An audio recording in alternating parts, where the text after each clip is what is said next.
Est-ce que Ruby est une opportunité d'investissement au cours actuel? C'est ce que nous allons voir dans cette vidéo. Si vous aimez mon contenu, vous pouvez le partager sur vos réseaux et mettre un pouce vers le haut à cette vidéo. Restez bien jusqu'à la fin.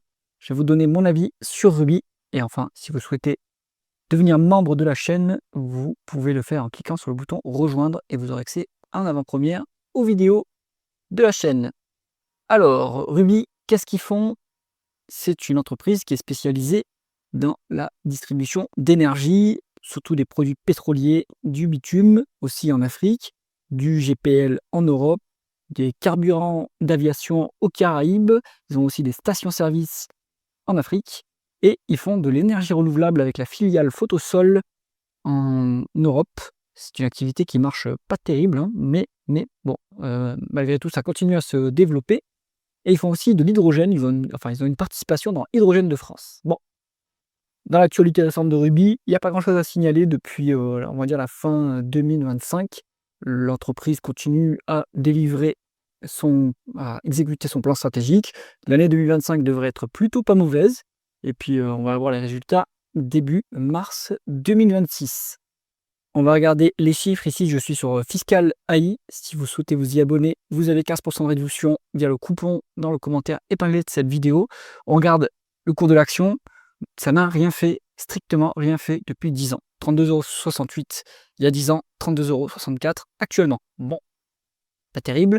Au niveau de la capitalisation boursière, si on regarde, il y a 10 ans, c'était 2,6 milliards. Actuellement, c'est 3,4 milliards. Bon, donc on est en fait sur quasiment du surplace également, ça n'a rien fait. Si vous aviez investi 10 000 € il y a 10 ans, vous auriez 16 000 € aujourd'hui. Pourquoi? Eh bien, en fait, il y a des dividendes qui sont tombés. C'est pour ça, hein, ici, les prix et la market cap ne sont pas dividendes réinvestis. Et Ruby est plutôt généreux en termes de dividendes, en termes de rendement de l'action en dividendes. Donc, ça peut être un critère d'investissement. On va regarder les chiffres sur Coifin. Si vous souhaitez vous y abonner, vous pouvez le faire en cliquant sur le lien en haut à droite de l'écran. Le cours de l'action, on l'a déjà regardé. On va regarder l'évolution du chiffre d'affaires.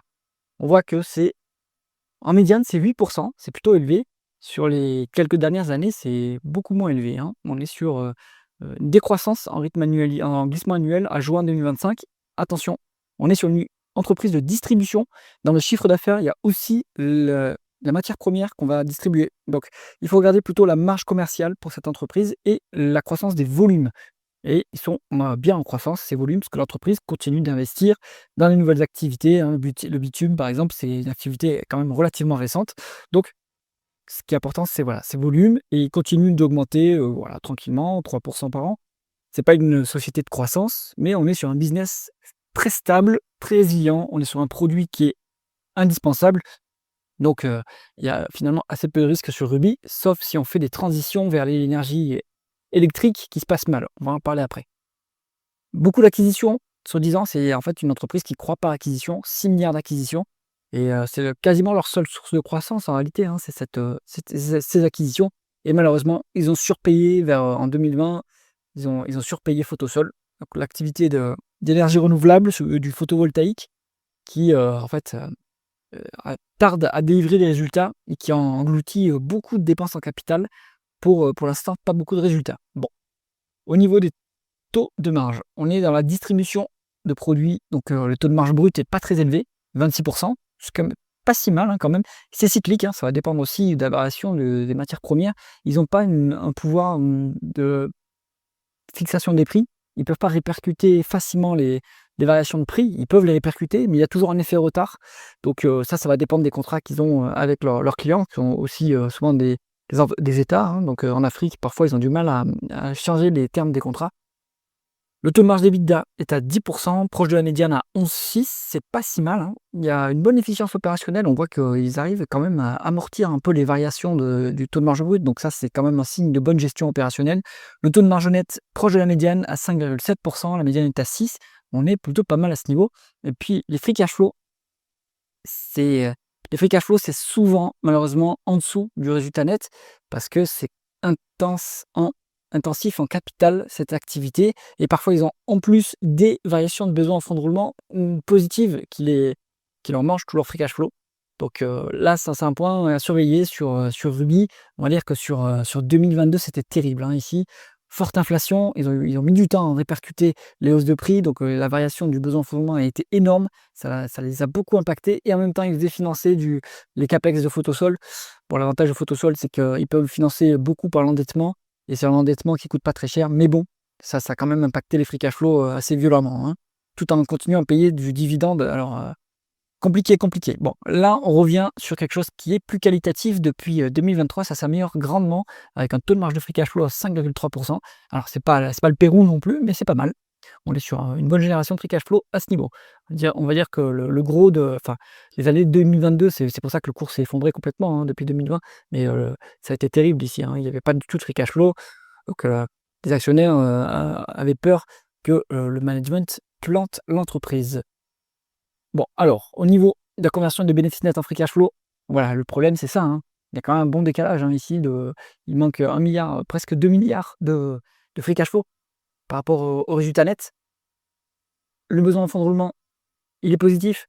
663 millions d'euros contre un chiffre d'affaires qui fait, on va regarder ça, hop,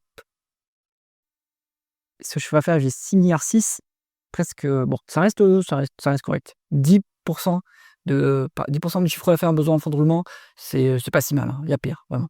Donc ça, c'est bien, mais bon, la trajectoire est pas très engageante. En revanche, on regarde, hein, on a accumulé 1,7 milliard de variations positives de besoins en fonds de roulement depuis 10 ans. Donc ça s'est quand même bien dégradé, hein, là, malheureusement, et donc ça impacte les free cash flow.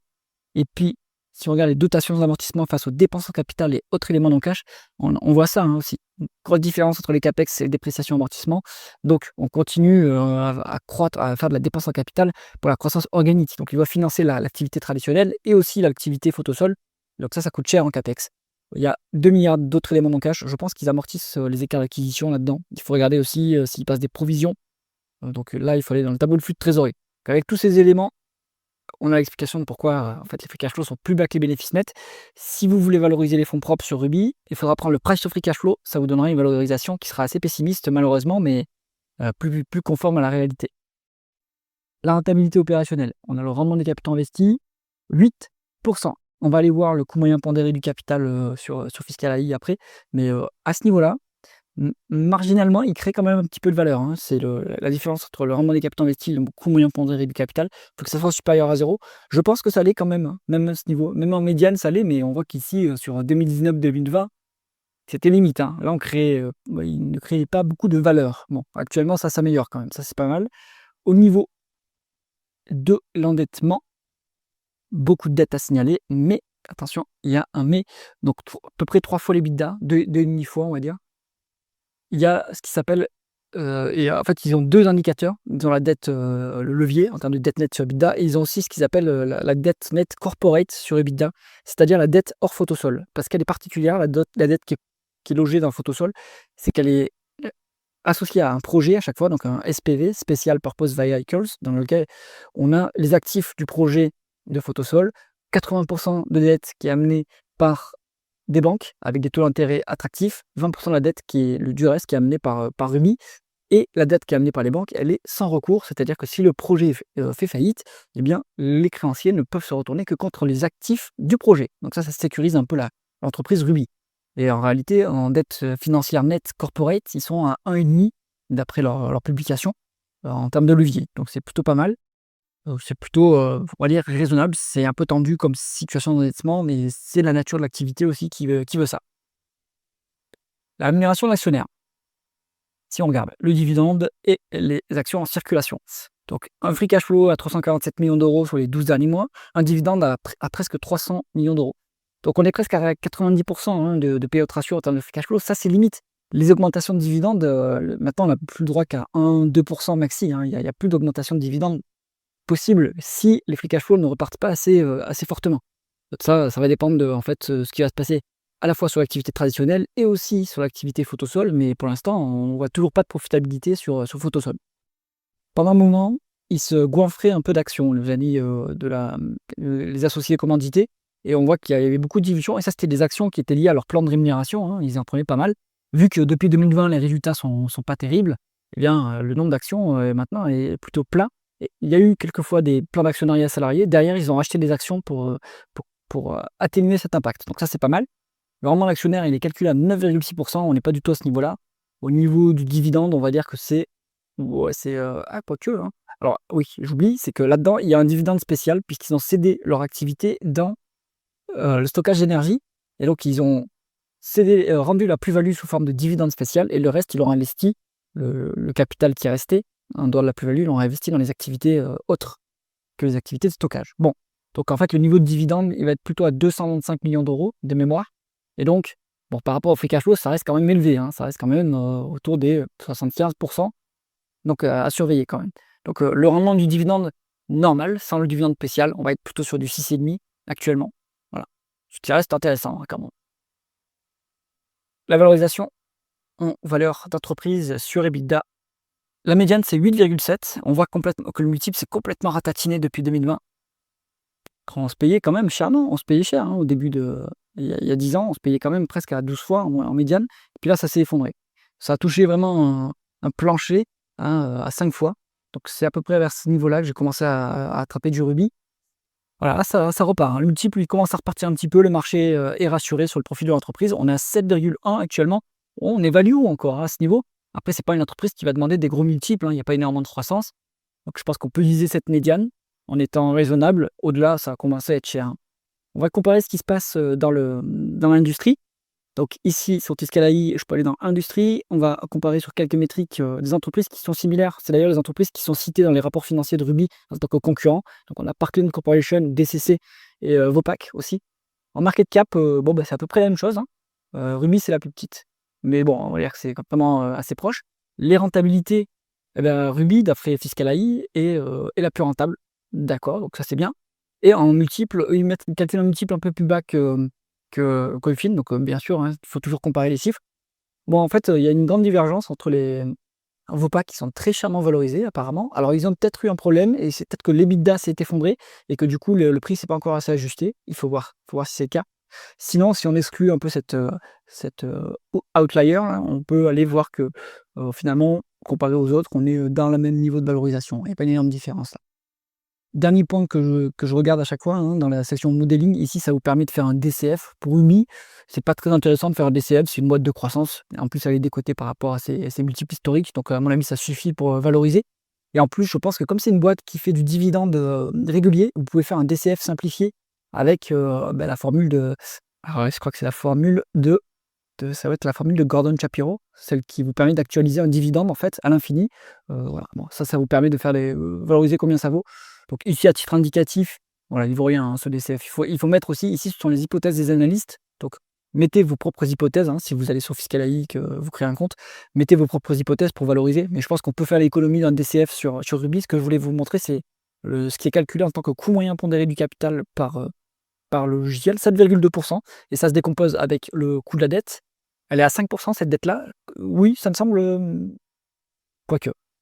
Parce qu'il y a quand même la partie ESG avec Photosol, donc ça c'est les taux qui sont plus bas, mais le reste de l'activité, il ne s'endette pas à un taux ESG et le taux doit être un peu plus élevé, hein, puisque c'est en plus le produit pétrolier, et en plus l'entreprise opère dans des géographies qui sont quand même un peu risquées, hein, aux Caraïbes, en Afrique, etc. Donc, allez, je pense que c'est raisonnable d'avoir un 7% de coût moyen pondéré du capital sur Ruby, à mettre en regard du ROIC qui est à peu près à 8. Donc ça crée quand même de la valeur encore, hein, Ruby. Donc conclusion du dossier, Ruby, je pense que au niveau actuel, il n'y a plus beaucoup d'expansion de multiples à attendre. Moi j'ai un objectif, il me reste un quart de position vu que je l'ai en portefeuille, j'ai un objectif à 36 €. Je pense que c'est atteignable, hein, on n'est plus trop loin. Au-delà de ça, je pense que ça peut être intéressant pour quelqu'un qui veut du dividende qui est relativement sécurisé, à part s'il y a un nouveau épisode inflationniste qui fait monter fortement les coûts de l'énergie. Mais sinon, on est sur un dossier qui est tranquille. Et alors, il y a attention, ils parlent de vendre l'entreprise, donc il y aura potentiellement une vente à la découpe ou une OPA, rachat complet. Donc ça peut évidemment mettre un peu un intérêt spéculatif sur Ruby en plus. Voilà, par sécurité, moi je vise 36 € et puis après, je solderai tout ce que j'ai. J'espère que cette analyse vous a intéressé. Si c'est le cas, mettez un pouce vers le haut et pensez à vous abonner à la chaîne. À bientôt!